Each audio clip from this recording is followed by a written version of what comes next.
Hello everyone, Assalamualaikum. Hope you all are doing well. Welcome to my another vlog. So আজকের ভিডিওতে থাকছে আমার কাজিনের বিয়ে নিয়ে। সো আগের ব্লগে তো দেখিয়েছিলাম হলুদের ভিডিওটা। আসলে মেহেন্দিতে এত বেশি রাত করে ঘুমিয়েছিলাম যার জন্য সকালে উঠতে আসলে বিকাল হয়ে গিয়েছে। আসলে আমরা যা এনজয় করেছিলাম হলুদে করা হয়েছিল, বিয়ের দিন তেমন কোনো কিছু করার হয়নি, যার জন্য আমরা সবাই সিম্পলে ছিলাম আর সব কিছু সিম্পলভাবেই হয়েছিল। তো আমরা দুপুরে লাঞ্চ করেছিলাম, এদিকে আবার আমার ইন্তিকেও সব কিছু গুছিয়ে দিতে হচ্ছে টাইমের ভিতরে। তো ও লাঞ্চ করেই চলে গিয়েছিল কারণ ওর অফিসে আবার ছিল, ডিউটি ছিল।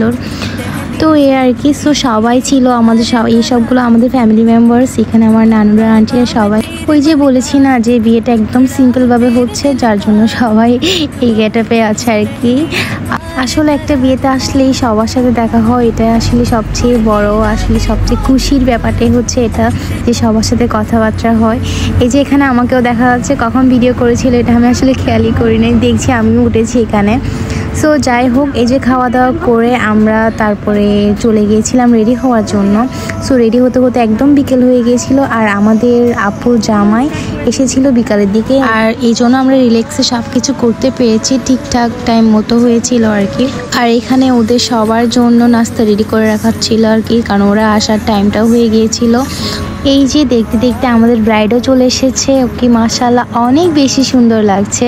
সো আর এদিকে অপেক্ষা করতে করতে দেখি হাজব্যান্ড চলে এসেছে। সো সবাইকে আসলে নাস্তা দেওয়া হয়েছিল আর কি, কারণ ওরা জাস্ট নাস্তাটাই করবে, ওরা লাঞ্চের জন্য বা ডিনারের জন্য সব কিছুর জন্যই মানা করে দিয়েছিল, জাস্ট ওরা নাস্তাটা তাও জোর করেই খাওয়ানো হয়েছিল।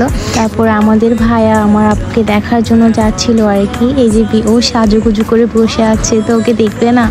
তো এই যে তারপর আপু ওইখানে সবাইকে পরিচয় করে দিয়েছিল। আসলে এই ফিলিংসটা বলে বোঝানোর মতো না, যখন একটা মেয়ে বিয়ের দিন তার হাজব্যান্ডের জন্য সাজুগুজ করে বসে থাকে, কখন সে আসবে, তাকে দেখবে, বলবে সুন্দর লাগছে তোমাকে। সো এই জিনিসটার জন্য অনেক অপেক্ষা করতে হয় আসলে। সো এই আর কি, আসলে আমাদের অনেক ভালো লাগছে তাদেরকে দেখে। আর দেন এখানে ওদের ফটোশ্যুট চলছে, ওরা কিছু ভিডিও ক্লিপ নিয়েছিলাম আমি। আসলে ওরা খুবই লজ্জা পাচ্ছিল সবার সামনে, ওই জন্য। আর আমার মনে হয় লজ্জা পাইনি আমার বিয়ের দিন বা ছবি বা ভিডিওর জন্য, আমি নিজেই করেছি নিজের সব কিছু। তো এই যে আমি চলে এসেছি, আসলে ওই দিন খুবই বৃষ্টি পড়েছিল, যার জন্য আমি মেকআপটা একদম ওইভাবে কোনো কিছুই করি নাই। আর এখানে বিয়ানের পর্বটা চলছিল, মালা বদলের, মালা পরানোর, এগুলো আর কি। আসলে এই রিচুয়ালগুলো খুবই অদ্ভুত লাগে আমার, যাই হোক তাও সুন্দর লাগছে, সবাইকে ভালো লাগছে। তারপর এখানে আমরা জামাইকে মালা পরানোর জন্য যাচ্ছিলাম, সবাই লাইন ধরে দাঁড়িয়েছি। আসলে আমাদের প্রত্যেকটা আপুর হাজব্যান্ডরাই অনেক বেশি লাকি হবে, কারণ তারা অনেকগুলো শালি পাবে।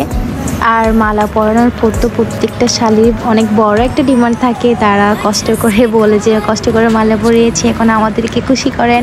আসলে এই জিনিসটা অনেক বেশি ফানি হয়, যা আমার অনেক বেশি ভালো লেগেছে, এই জিনিসটা খুবই মজা লাগে ওই টাইমটাতে। আসলে প্রত্যেকটা মেয়ের জীবনে খুশি যেমন পার্ট থাকে, তেমন অনেকটা কষ্টেরও মুহূর্তটা থাকে। সো এটাই হচ্ছে প্রত্যেকটা মেয়ের জীবনে সবচেয়ে কষ্টের মুহূর্তটা হচ্ছে এখানে। আসলে আমি নিজেই ইমোশনাল হয়ে যাচ্ছি, কারণ আমার টাইমেও আমি অনেক বেশি কষ্ট পেয়েছি যখন বাবার বাড়ি ছেড়ে শ্বশুর বাড়িতে চলে যায়। আসলে প্রত্যেকটা মেয়ে অনেক বেশি খারাপ লাগে যখন মনে হয় একদম চিরদিনের জন্য আমি ছেড়ে চলে যাচ্ছি। কখনো আসলে এই জিনিসটা মনে পড়ে প্রত্যেকটা মেয়েরই, যখন মনে হয় যে আমি আমার বাবার বাসায় আমি মেহমান হিসেবে আসবো, কখনো নিজে একটা মেয়ে হিসেবে আসতে পারবো না, অন্যের বউ হিসেবে বেড়াতে আসবা। এই জিনিসটা খুবই কষ্ট লাগে আসলে।